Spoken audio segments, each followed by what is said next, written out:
Brazil کے صدر کا کہنا ہے اگر نواز شریف ہمارے ملک کا وزیر اعظم ہوتا تو ہمارا ملک آج برازیل نہیں بلکہ بڑا ذلیل ہوتا۔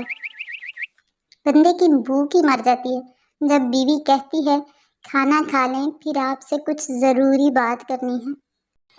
گزارش ہے سب سے کہ میری پوسٹ پہ بھی کمنٹس کیا کریں، مجھے زنانہ آئی ڈی بنانے پر مجبور نہ کریں، شکریہ۔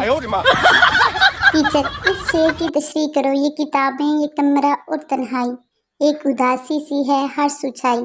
پپو نے کہا اس شعر میں شاعر کی ڈیٹ شیٹ آ گئی ہے اور اسے موت پڑ رہی ہے پڑھتے ہوئے۔ بیوی نے ایمرجنسی نمبر پر ایمبولینس کو فون کیا، آپریٹر یس بیوی میرے پاؤں کی انگلی چائے کی میز سے ٹکرا گئی ہے، آپریٹر ہنستے ہوئے اور اس کے لیے آپ ایمبولینس بلوانا چاہتی ہیں؟ بیوی نہیں، ایمبولینس تو میرے شوہر کے لیے ہے، اس کو ہنسنا نہیں چاہیے تھا۔ ایک لیڈی ڈاکٹر نے نیا کلینک کھولا، تھوڑی دیر بعد ایک آدمی آیا۔ لیڈی ڈاکٹر نے خود کو مصروف دکھانے کے لیے فون کا ریسیور اٹھایا اور کافی دیر لگے رہنے کے بعد آدمی سے بولی جی فرمائیے کیا ہوا؟ آدمی PTCL سے آیا ہوں، اگر بات ختم ہو گئی ہو تو کنیکشن ایکٹیو کر دوں؟ بیٹا امی جی اگر کوئی دیوار کے ساتھ سیڑھی لگا کر ساتھ والوں کے صحن میں جھانک رہا ہو تو کیا کرنا چاہیے؟ امی غصے سے یہ کتنی بری بات ہے، تم اگر کسی کو ایسا کرتے دیکھو تو سیڑھی کھینچ دینا۔ بیٹے نے کہا جی امی میں نے ایسا ہی کیا تھا، ابو نیچے گرے ہوئے ہیں، چل کر انہیں اٹھا لیجیے۔ ایک شرابی کو پولیس نے رات 3 بجے روک لیا۔ پولیس اتنی رات کو کہاں جا رہے ہو؟ شرابی میں شراب، سگریٹ نوشی اور ان کے انسانی جسم پر پڑنے والے برے اثرات پر لیکچر سننے جا رہا ہوں۔ پولیس واقعی یہ تو بہت اچھی بات ہے، ویسے اس وقت یہ لیکچر دے گا کون؟ شرابی جناب میری بیوی، لائک کمنٹ ضرور کرنا۔ پپو اپنے دوست سے یار تمہیں یاد ہے وہ لڑکی جو کلاس میں ہماری خوب پٹائی کیا کرتی تھی؟ دوست ہاں یاد ہے۔ پپو وہ میرے ساتھ شادی کر کے بھی نہیں بدلی۔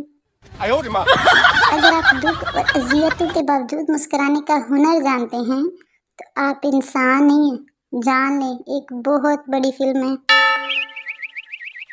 پوسٹ کرنا تو ایک بہانہ ہے، اصل مقصد تو چہروں پہ مسکراہٹ لانا ہے۔ تھانے دار اوئے بیوی تو تیری پڑوسی کی غائب ہوئی ہے اور رپورٹ تو لکھوانے آیا ہے، کیوں کیا چکر ہے تیرا اس کے ساتھ؟ جناب چکر وکر نہیں ہے، پڑوسی کی خوشی دیکھی نہیں جا رہی تھی مجھ سے، 3 دن ہو گئے ہیں روز پارٹی پہ پارٹی دیے جا رہا ہے۔ شوہر اپنی بیوی کی تصویر پر چھری پھینک رہا تھا مگر تمام نشانے مس ہو رہے تھے۔ اچانک اس کی بیوی کا فون آ گیا۔ بیوی جانو کیا کر رہے ہو؟ شوہر مسنگ یو۔ تیری بیوی میرے قبضے میں ہے، ثبوت کے لیے اس کی انگلی بیچ رہا ہوں۔ شوہر ثبوت پکا نہیں، زبان بیچ زبان۔ کل میں بور ہو رہا تھا، ایک لڑکے کو میسج میں بندریا لکھ دیا، 3 گھنٹے کیسے بیت گئے پتہ ہی نہیں چلا اور 250 نئے جانوروں کا نام بھی معلوم ہو گیا۔ دیکھ لیں کتنا فائدہ ہوا۔ کزنس کو اچھا ڈانس کرنا آتا ہو تو شادیوں پہ مراسی باہر سے نہیں منگوانے پڑتے۔ میں نے کہا جانو جی کرکرے کھاؤ گی؟ جانو نہیں۔ میں نے کہا کیوں؟ جانو بیبی کو لیز پسند ہے۔ دوست نے کہا گھر میں غصہ کیا کرو، گھر والے شادی کروا دیں گے۔ میں نے غصہ کیا تو انہوں نے مجھے گھر سے ہی نکال دیا۔ یہ جو لوگ کہتے ہیں ہم منہ پھاٹیں، کیا ان کے منہ میں بم پھٹ جاتا ہے؟ کیا ہوتا ہے ان کے ساتھ؟ مہمان کو گرین ٹی پلانے کے فائدے، امیر لگتے ہیں، دودھ کا خرچہ کم، بسکٹ نہیں دینے پڑتے، دوبارہ نہیں مانگتے، ہو سکتا ہے دوبارہ آئیں بھی نہیں۔ آج کل 12-13 سال کے بچوں کے فیس بک سٹیٹس بھی کچھ اس طرح ہوتے ہیں، یاد ماضی عذاب ہے یا رب، فیلنگ سیڈ۔ اب بندہ پوچھے امی نے فیڈر میں دودھ میں چینی کے بجائے نمک ڈال دیا تھا کیا؟